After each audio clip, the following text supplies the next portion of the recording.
Hello दोस्तों, अशोका इसमें आपका स्वागत है। दोस्तों, पीवाईक्यू एक नज़र में हम 2018 का प्रश्न आज देखने जा रहे हैं, जिसमें हम क्या करेंगे, पीवाईक्यू के माध्यम से हम अपने सिलेबस को तैयार करेंगे। और सिलेबस को तैयार कैसे करेंगे, जब हम देखेंगे पीवाईक्यू को बार बार तो हमको ये चीज़ पता चल जाएगी। पता चल ही रही है, हम पीछे भी पीवाईक्यू करते आ रहे हैं 2013 से, तो हमको ये चीज़ पता चलती जाती है। कुछ टॉपिक ऐसे हैं जो बार बार रिपीट करते हैं, कुछ थीम है, तो उन्हीं थीम को मैं आपको यहाँ पर बताता हूँ और थोड़ी थोड़ी पीवाईक्यू के प्रकृति भी बता देता हूँ किस तरह का है।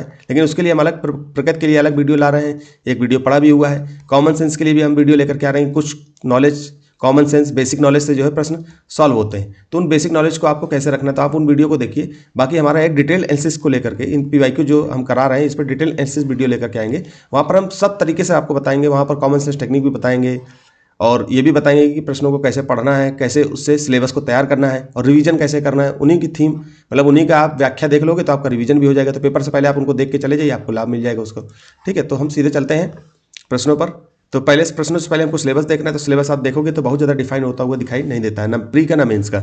मेंस में भी दिखाई नहीं देता है, लेकिन प्रश्न इन्हीं से बनते हैं। तो हमको करंट अफेयर हमारे पास है, आप देख रहे होंगे करंट अफेयर जो है हमारे पास अच्छा खासा उदाहरण होता है। करंट अफेयर को हम देखना है, हमको सिलेबस देखना है, पीवाईक्यू देखना है और कायदे से एनवायरमेंट के सब्जेक्ट में पीवाईक्यू ही हमारा आधार होता है, क्योंकि प्रश्न कैसे पूछे गए। क्योंकि भाई सिलेबस जहाँ पर डिफाइन नहीं होता वहाँ पर हम आधार किसका बनाते हैं, पीवाईक्यू को बनाते हैं। तो करंट हमारे पास है, आप देख पा रहे होगे कि दिल्ली में क्या हो रहा है। दिल्ली में पोल्यूशन फैल रहा है अच्छी खासा। दिल्ली का ही नहीं, जितने भी महानगर हैं, बड़े बड़े शहर हैं, वहाँ पर पोल्यूशन की स्थिति आप देख पा रहे होगे। और आप अन्य देशों से भी तुलना करोगे तो कुछ देश ऐसे हैं जहाँ पर पोल्यूशन नाम मात्र का है। आप चाइना में भी जा सकते हो, उन्होंने क्या तकनीकी अपनाई, तो आपकी नज़र जानी चाहिए। और इससे संबंधित जो करंट में मुद्दे आ रहे हैं तो उनको ध्यान रखना है। ठीक है, तो यहाँ पर प्रश्न पूछा गया, हम सीधे प्रश्न पे चलते हैं। एनजीटी संबंधित, अब इसका मतलब है कि दिल्ली में जो पोल्यूशन पड़ रहा है तो वहाँ पर एनजीटी की क्या भूमिका है, सेंट्रल पोल्यूशन कंट्रोल बोर्ड की क्या भूमिका है, सीपीसीबी की क्या भूमिका है। ठीक है, इन्हीं से संबंधित देखिए यहाँ पर भी प्रश्न हर साल ये रहता है। और नदियों की क्या स्थिति है, नदियाँ भी प्रदूषित होती जा रही हैं। तो सरकार 2014 के आसपास जो है क्या लेकर के आई थी, नमामि गंगे प्रोजेक्ट लेकर के आई थी। तो वो कैसे सफल हुआ कि असफल हुआ, उसके बारे में आपको थोड़ा सा नजर रखनी। अब आप इसको, इस कथन को रोक करके पढ़ना, बाकी आपको एनजीटी और सीपीसीबी आकर के अच्छे से आपको पढ़ना है।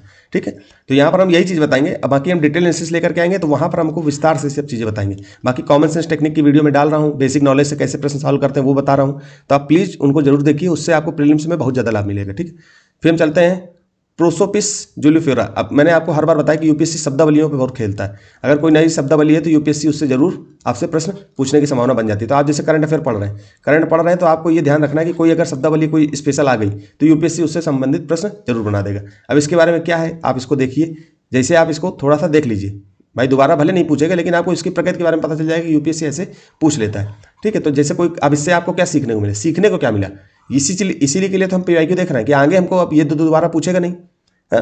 तो इसके बारे में हम आगे कैसे तैयारी करें। अगर दोबारा पूछेगा भी तो हो सकता है ये चर्चा में फिर से चला आए तो पूछ सकता है। तो हम जब चर्चा में कोई चीज़ बनी हुई है तो उसके बारे में हमको विशेष ध्यान देना है।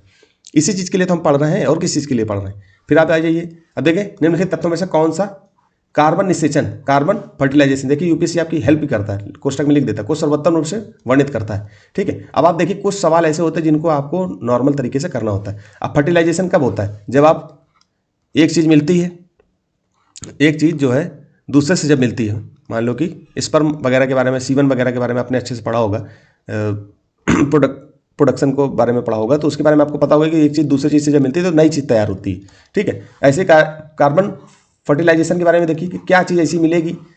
तो आपको पता होगा कि CO2 वगैरह कार्बन रहता है, कार्बन में CO2 कार्बन रहता है, तो कार्बन किससे मिलेगा तो नई चीज़ तैयार होगी। तो इसमें आप जैसे प्रश्न को पढ़ोगे तो आपको प्रश्न समझ में आ जाएगा कि वायुमंडल में कार्बन डाइऑक्साइड की बढ़ी हुई सांद्रता के कारण बढ़ी हुई पादप वृद्धि, मुझे लग रहा है कि ये हो सकता है। ठीक है, और भी नीचे आप पढ़ोगे तो चीज़ें समझ में आ जाएंगी। वायुमंडल कार्बन डाइऑक्साइड की बड़ी मात्रा सांद्रता के कारण पृथ्वी का बढ़ा हुआ तापमान, अब क्या हो रहा है, इसके कारण होता है क्या, कार्बन तो पहले भी था, तापमान तो और भी कारण से बढ़ रहा है। ठीक है, वायुमंडल में कार्बन डाइऑक्साइड की बढ़ी हुई सांद्रता के परिणाम स्वरूप महासागरों की बढ़ी हुई अम्लता, ऐसा है क्या, कॉमन सेंस लगाना है। अब ये कॉमन सेंस टेक्निक में बताऊंगा तो ये सब चीज़ें आपको आराम से आ जाएंगी। बाकी आपको कार्बन निषेचन, फार्मिंग, फर्टिलाइजेशन जाकर के आप पढ़ना है। ठीक है, तो एनवायरमेंट की जो बुक्स है आपको मैंने बताया था, आप उन बुक को देखिए, बुक्स की मैंने वीडियो डाल रखी है, तो आप वीडियो डाल करके आप उसको देखिए और उसको समझिए जा करके। ठीक है, तो समझ में आ गया होगा। हम चौथे प्रश्न पर चलते हैं। अब देखिए संरक्षण कृषि, भारतीय कृषि में परिस्थितियों के संदर्भ में संरक्षण कृषि, इसका मतलब कंजर्वेशन एग्रीकल्चर की संकल्पना, मतलब कॉन्सेप्ट का महत्व बढ़ जाता है। निम्नलिखित में से कौन कौन से संरक्षण कृषि के अंतर्गत आते हैं। अब संरक्षण कृषि के अंतर्गत कौन कौन आते हैं, एक धान्य कृषि पद्धतियाँ, मतलब एक ही फसल को उगाना, अब ये कॉमन सेंस है, इस पर अगर थोड़ा सा दिमाग लगाओगे तो आपको समझ में आ जाएगा। संरक्षण कृषि क्यों होती है? संरक्षण कृषि का मतलब क्या हुआ कि आप जो चीज़ें मिट्टी में जो उसकी जो है पोषक तत्व हैं वो भी मौजूद रहें हमेशा। आप ऐसी कृषि करो कि वो हमेशा मौजूद रहें, ठीक है, उनमें केमिकलों का प्रयोग कम से कम हो, है ना। तो इन सब चीज़ों को जब आप पढ़ोगे तब ये चीज़ें आपकी आ जाएंगी। बागानी फसलों की खेती का परिहार मतलब नहीं करना, ऐसा बोल रहा है क्या? ये सब चीज़ें जब आप देखोगे तब आपको ये चीज़ें सही होती हुई दिखाई देंगी। जब आप तो आपको ये कंजर्वेशन एग्रीकल्चर आपको जाकर के पढ़ना है, ठीक। फिर मरुस्थलों में जल ह्रास।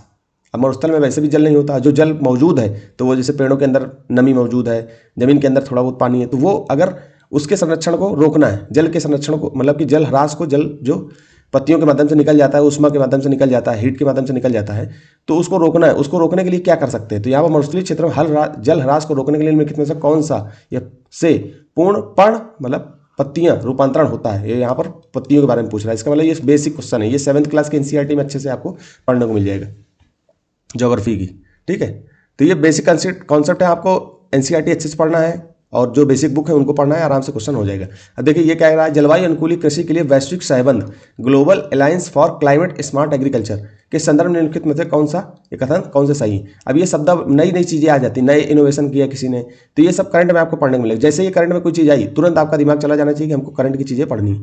जैसे आप पढ़ेंगे जब यहाँ समझो ये समझ में आएगा कि हो सकता है ये दोबारा नहीं पूछेगा, लेकिन अगर कोई नया कॉन्सेप्ट नई चीज़ आपकी जो है करंट में चल रही है, वो आपको जब आप करंट अफेयर डेली पढ़ोगे तो ये चीज़ें पकड़ में आ जाएंगी तुरंत। उसके लिए ऐसे बनाओ फॉर्मेट कि यूपीएससी कैसे बना सकता है। नई चीज़ आई तो इसके बारे में पूछ लेगा, इस तरह से नॉर्मल कथन आप पूछ लेगा। जब पहली बार यूपीएससी प्रश्न सुनता है तो उसके बारे में सिंपल पूछता है, जब दोबारा पूछेगा तो इससे आपसे अपेक्षा रखता है कि आपने पीवाईक्यू देखा कि नहीं देखा। अगर आपने पीवाईक्यू देखा तो उससे गहराई में थोड़ा सा जाकर पूछ लेता है, ठीक। फिर हम चलते हैं कृषि मृदाओं के संदर्भ में लिखित कथनों पर विचार कीजिए। मृदा में कार्बनिक पदार्थ का उच्च अंश इसकी जल धारण क्षमता को प्रबल रूप से कम करता है, ठीक है। देखिए ये सब प्रबल है, ये सब शब्द एक्सट्रीम वाले होते हैं, तो इनको अब यूपीएससी थोड़ा सा खेलने लगा, वो रख देता है और वो सही भी हो जाता है। वो कई लोग क्या करते हैं कि प्रबल, देखिए प्रबल रूप से कह रहा है, इसका मतलब इसको हटाओ, तो ऐसे नहीं करना है, सिंपल पढ़ना है। अगर आपका कॉन्सेप्ट काम कर रहा है, बेसिक नॉलेज काम कर रहा है, तो इन सब चीज़ों को इग्नोर कर सकते हो कि अगर आपका बेसिक कॉन्सेप्ट कह रहा है कि ऐसा हो सकता है तो उसको सही मानो। ये नहीं कि आपने बेसिक कॉन्सेप्ट किनारे कर दिया, आपने इसको देखा, एलिमिनेशन मेथड लगाया और क्वेश्चन आप जाके गलत कर दोगे। क्योंकि अगर गंधक चक्र में मृदा की कोई भूमिका नहीं होती। अब ये सही कि नहीं सही है, आप इसको अच्छे से जाकर के जो मृदाएं होती हैं, मृदा के प्रकार कैसे होते हैं, मृदा का फॉर्मेशन कैसे होता है, ये सब ज्योग्राफी में आप पढ़ोगे तो ये चीज़ें आपको समझ में आ जाएंगी। अब ज्योग्राफी के एनवायरमेंट के प्रश्नों को इधर उधर करना थोड़ा सा मुश्किल होता है, तो आप जो है इसको मैनेज करना। निम्नलिखित में से कौन सा इससे नदी तल में बहुत अधिक बालू खनन के संभावित परिणाम हो सकते हैं? ये हो सकता है। क्या कारण हो सकते हैं? कॉमन सेंस से भी देखोगे तो ये चीज़ें आपके हाथ में होंगी। जो नदियों किनारे आसपास रहते हैं तो ये सब चीज़ें आपको पता होगा। घर बनवाते हो तो जो बालू का इस्तेमाल होता है, हाँ, तो वो चीज़ें क्यों होती हैं? तो ये चीज़ें जो है आप जब पढ़ोगे तो ये समझ में आ जाएंगी। इनके लिए कोई किताब की ज़रूरत नहीं है, ठीक है। बालू का खनन, मान लो कि आप जो है बालू का खनन होता है, मान लो ये अब बालू का खनन हो रहा है तो कौन कौन सी चीज़ें हो सकती हैं? नदी की लवणता में कमी आ जाएगी क्या? भौम जल का प्रदूषण हो जाएगा क्या? भौम जल स्तर का नीचे चले जाना हो सकता है क्या? तो ये चीज़ें जब आप कॉमन सेंस अप्लाई करोगे, चीज़ों को बार बार पढ़ोगे तो ये चीज़ें आपके हाथ में होंगी, लेकिन इनको बार बार आपको सॉल्व करना तभी आपकी हो पाएंगी। फिर क्या कह रहा है? क्रिटिकल वाइल्ड लाइफ हैबिटेट, संकटपूर्ण वन्यजीव पर्यावास की परिभाषा वन अधिकार अधिनियम 2006। अब वन अधिकार अधिनियम इस समय बहुत चर्चा में चल रहा है, फॉरेस्ट राइट्स एक्ट 2006। अब इसको जाकर के आप अच्छे से पढ़ना, ठीक है। इनसे यूपीएससी दोबारा प्रश्न अब एक बार पूछ चुका है, अब इसी को घुमा करके रख देगा तो लोग क्या कहेंगे कि यूपीएससी ने रिपीट किया। इसका मतलब करंट में भी चल रहा है और रिपीट भी किया है। इसका मतलब क्या है कि आपने पीवाईक्यू को देखा और वर्तमान में जो करंट में विषय चल रहे हैं उसको आपने अध्ययन किया, ठीक। फिर भारत में पहली बार बैगा जनजाति है, इसके बारे में पढ़ लो। बैगा जनजाति कहाँ पाई जाती है, उसके आसपास अगर कोई और जनजाति पाई जाती है तो उसके बारे में भी पढ़ लो। यूपीएससी हो सकता है कि अगली बार उसी के बारे में प्रश्न बना दे कि को पर्यास हैबिटाट पर्यास अधिकार दिए गए हैं, ऐसा है क्या, ठीक है। केंद्रीय पर्यावरण वन एवं जलवायु परिवर्तन मंत्रालय भारत के किसी भाग में विशेष रूप से कमजोर जनजाति समूहों के लिए विषय के लिए पर्यास का अधिकार पर आधिकारिक रूप से निर्णय लेता है और इसकी घोषणा करता है। अब ये सही है कि नहीं सही, ये बेसिक चीज़ें आप पढ़ोगे तो ये चीज़ें आपके हाथ में होंगी, ठीक। आगे चलते हैं। Momentum for climate change neutral now ये कौन सा है? ये वाला नाउ है, ठीक है। किसके द्वारा परिवर्तित की गई है? अब देखिए ये कई बार क्या होता है कि इन चीज़ों को कॉमन सेंस से भी किया जाता है, बाकी आप अच्छे से पढ़ोगे तो समझ में आ जाएगा। जलवायु परिवर्तन पर अंतर सरकारी पैनल, इसके बारे में आपको देखना है, ये देखना है। यूनेप देखना है, यूनेप सचिवालय लिखा ही हुआ है आपके सामने, ठीक है। यूनेप सीसीसी सचिवालय, विश्व मौसम विज्ञान संगठन, ठीक है। अब ये क्वेश्चन क्या होता है कि इनको ऐसे भी सही किया जा सकता है कि देखिए यहाँ पर कोई विषयगत, अब क्या कर रहा है, क्लाइमेट न्यूट्रल की बात कर रहा है। क्लाइमेट न्यूट्रल कब होगा कि ग्रीन हाउस गैसों से जो निकल रही है गैसें, उनसे क्या हो रहा है, प्रदूषण फैल रहा है। प्रदूषण से क्या हो रहा है, क्लाइमेट हमारा चेंज हो रहा है। तो क्लाइमेट चेंज होने के लिए कौन काम करता है, यूएनएफसीसीसी।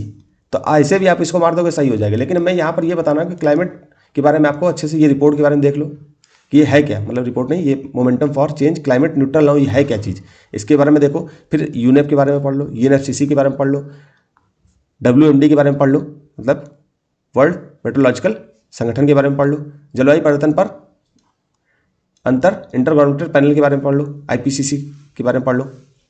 ठीक है।